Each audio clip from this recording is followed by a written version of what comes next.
Agora, para você, rocker, que adora balançar a cabeleira e acompanha a evolução do estilo que vai bem a qualquer hora, de Jimi Hendrix a Kurt Cobain, de clássicos como o Iron Maiden, o Metallica, até o rock mais recente, nós preparamos um encontro musical com o roqueiro nato que acompanha o estilo há muitos anos.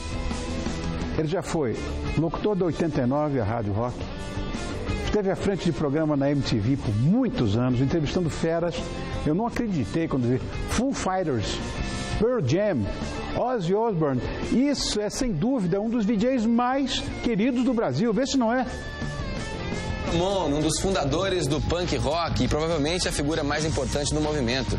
A gente preparou uma reportagem especial sobre ele e você confere no programa de hoje também. Mas será que o Ramones representa para os brasileiros algo especial? Contato MTV foi às ruas para descobrir. Tá vendo aí, ó? Então, além disso, esse bonitão foi responsável pelas ancoragens dos principais eventos do canal. Atualmente, ele apresenta um programa no YouTube chamado Sala de Som, onde ele recebe bandas em sua casa para apresentarem suas músicas. Boa noite, Edgar Piccoli, que bom que você está aqui. Obrigado, querido. Depois dessa apresentação, mestre. Não, obrigado por ter vindo. Pô, muito bom estar aqui. Você Obrigado, é um cara obrigado. bacana, a gente precisa de caras bacanas. Imagina. Agora de terno e gravata, tinha um cabelo aqui, rock and roll na veia. Você vê? Você sabe que sabe o que eu fiz hoje? O quê? Quando claro, já tinha agendado aqui a participação. É uma honra, é um prazer sempre estar aqui com você. Obrigado. Conversando. Você é um cara tão natural, conduz esse programa tão bem. Amigo não vale, pô. Que eu falei, caramba, eu tenho que significar alguma coisa pra mim. Eu fui lá, busquei no YouTube, ele não tem, infelizmente, em vinil, né? Mas eu coloquei lá a misteriosa luta do Reino de Para Sempre contra o Império de Nunca Mais. Nunca Mais. Você sabe que isso aí tem em vinil, lançaram agora? Sim, foi relançado, né? Eu acho uma preciosidade isso. E você vai ouvindo ali, você faz uma versão pra Dindi, do Tom Jobim, com uma estética diferente, muito bacana, e você vê dentro de um único, de um mesmo álbum, de uma mesma compilação que retrata um momento ali, você tem um clássico da Bossa Nova, o Dindi, né, do Tom Jobim e do Aloysio, né, Aloysio Oliveira, né, e tem Atlântida, que já entra numa viagem transcendental de misticismo, né? Sensacional. Ai, meu Deus do céu. Eu gosto da primeira, porque esse disco tem esse nome, vou até contar, essa é uma particularidade. Eu sou filhote de gravadora e a gravadora nunca deixava fazer o que eu queria, né? O que eu queria fazer era sempre impossível. E era criticado também, porque meus discos não tinham nome. E eu vi muito isso. Os nomes das suas canções são curtinhas, é tudo pequenininho, tá? E o seu disco não tem nome. Você tem um nome imponente, um nome grande, bacana, que chama a atenção. Eu fiquei quieto. Conversei com o pessoal da composição lá, que tudo louco, aqueles caras, tudo rock também na cabeça, e demos o nome. Da música, que eles achavam pequenininha, de como meu herói Flash Gordon irá levar-me de volta à Alfa do Centauro, meu verdadeiro lar. Eu queria ver um DJ anunciando isso na rádio. Não falaram mais nada, e o nome do disco, A Misteriosa Luta do Reino de Para Sempre contra o Império de Nunca Mais, cuja capa você procura. Linda capa, aliás. Você procura, os Beatles estão escondidos. Tem todos. os ícones ali, tem né? Os ícones. Você vê o Frank Zappa sentado na privada, sim. Mas debaixo dele você vai ver um John Lennon. Uhum. É tipo procurar o Willie, né? Isso, os ícones do rock. Os ícones do rock estão ali. Eles viram aquilo e disseram, isso não pode estar acontecendo com a gente. Mas não importa isso, falar de mim não. Como é que você acha que está o cenário do rock atual? Olha, eu gosto, eu acho bom, eu me interesso, eu garimpo, eu vou atrás, procuro saber. E eu vejo muita gente fazendo coisas interessantes aí. Aqui no Brasil? Aqui no Brasil. O que a gente pode, sem entrar nesse assunto de demonização das gravadoras e tal, independentemente de qualquer coisa ruim que tinha nessa relação, né, impositiva da gravadora com os artistas, era uma maneira da gente ter organizado ali uma cena. Sem dúvida, eu sinto muita falta de gravadora. Eu segmento. sinto falta da cobrança. Eu sinto sinto falta de tudo isso. Então, e aquilo dava pra gente um norte das coisas. Claro. A gente tinha uma noção do que ia acontecer, do que a gente tinha que esperar para ouvir, que estava prestes a sair, através das gravadoras. Agora, obviamente, essa democratização permitiu que muita molecada partisse para a máxima do do it yourself, do faça você mesmo. Exatamente. E de que construindo ali um repertório. E tem muita gente que sobrevive, e eu acho... eu tiro o chapéu mesmo para vários nomes da cena alternativa brasileira que sobrevivem nesse mercado sem depender a mínima de gravadoras. Então eu vejo sim gente fazendo coisas interessantes. Eu poderia até citar alguns aqui para você. São Paulo é uma cidade grande, uma cidade cosmopolita, então muita gente vem para cá, para São Paulo. E é quando a gente pode ter contato, indo onde tem a cena, onde acontecem os shows e conhecendo esses novos trabalhos. E através mesmo desse meu projeto no YouTube, o Sala de Som, eu também tive a oportunidade de conhecer alguns deles mais a fundo. Mas, olha, tem uma cena muito legal no norte do país, acontecendo. Tem uma banda chamada Los Porongas, que eu acho muito legal. Eles têm uma temática de talvez, é claro que eu estou falando aqui bem em linhas gerais, né?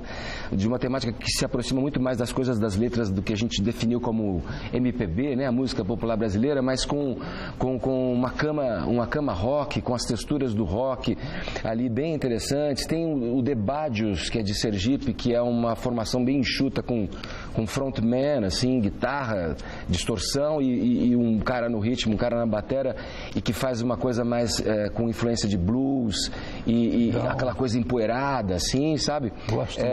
Tem um cara muito interessante, eu não estou bem certo se ele é do Ceará, mas ele explora muito bem esses ritmos do norte também, chamado Saulo Duarte.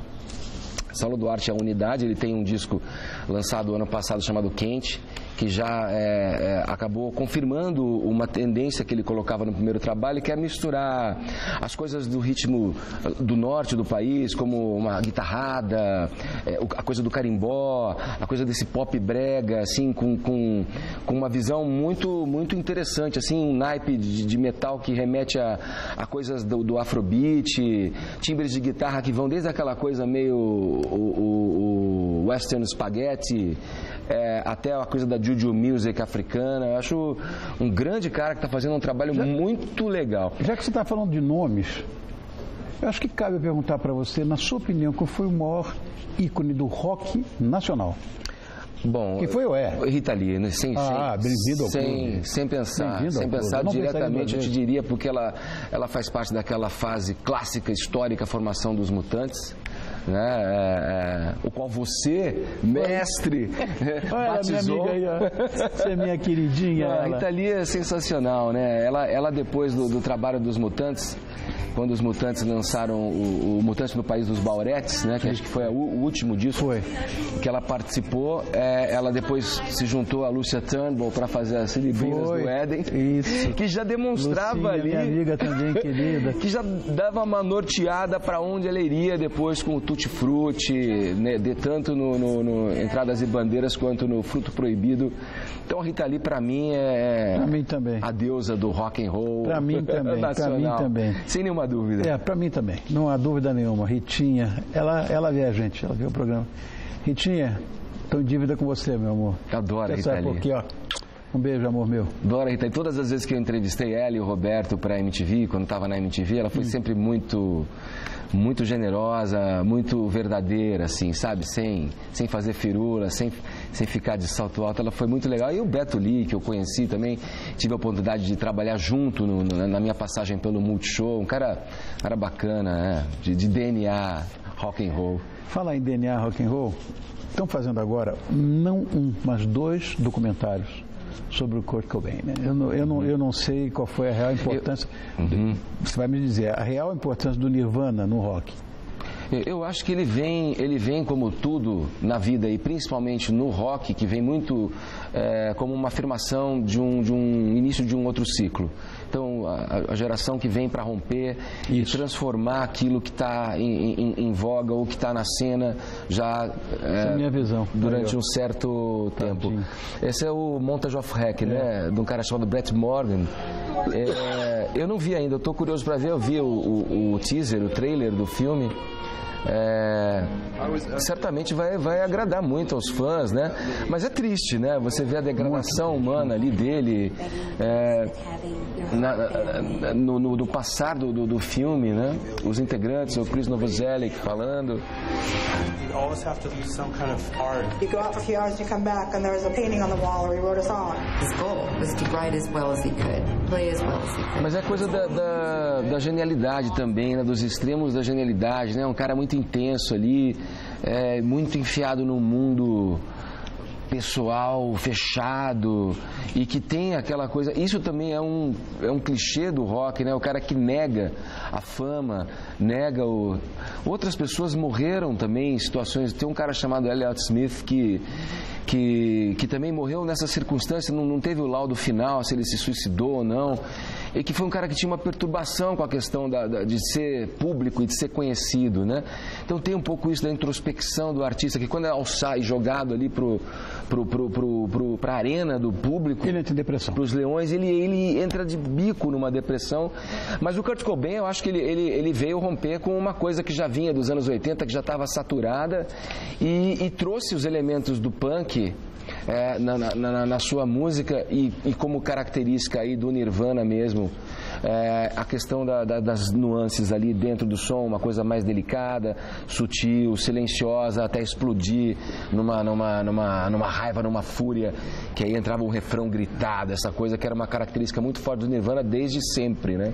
Agora que eu fico vendo dizer o seguinte, agora o que tem de reality musical em tudo quanto é lugar, eu tenho conversado com muitos amigos meus, aqui no Brasil inclusive, que tem muita dificuldade de mostrar o seu trabalho, que é rock mesmo, né? Você acha que, talvez tem função disso, você acha que o mercado brasileiro ainda tem espaço para o rock? Porque...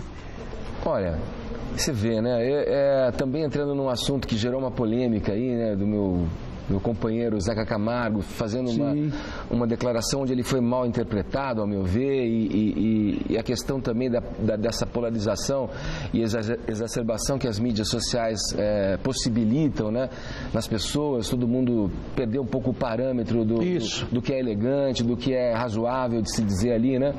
Mas ali ele não deixa de colocar uma questão para a gente pensar mesmo, sabe? Ok que existam vários estilos, vários gêneros, mas a questão dessa pasteurização e dessa massificação e da tomada de todas as mídias por um estilo só, ou enfim, é realmente... que tem o funk também. Passível de criticar, de se falar a respeito. Agora, você falou de programa de reality show, né? Eu acompanhei um pouco esse da Globo, né? Do Superstar. Tinham lá 2 representantes, digamos, do que a gente pode chamar de rock e tal, né? E que conseguiram seguir ali até as finais do programa, tudo. E bacana, os meninos que ganharam, a dupla lá da Bahia... bacana, tem um apelo popular, são simpáticos, tem essa chegada no público muito intensa e tudo certo com eles, mas o problema, o que eu acho que também aí vem um pouco da história que a gente estava conversando há pouco, né, da cena, a questão como era o modelo com as gravadoras e como é o modelo agora na independência, das bandas fazendo tudo, desde o lançamento até a divulgação, é que fica pulverizada essa cena. Se você for atrás, você acha os lugares onde essa cena acontece, mas não está exposta na grande mídia, não. É engraçado, lá fora, nos Estados Unidos, estive lá recentemente e eles chamam isso que é chamado de sertanejo aqui no Brasil de Brazilian Pop.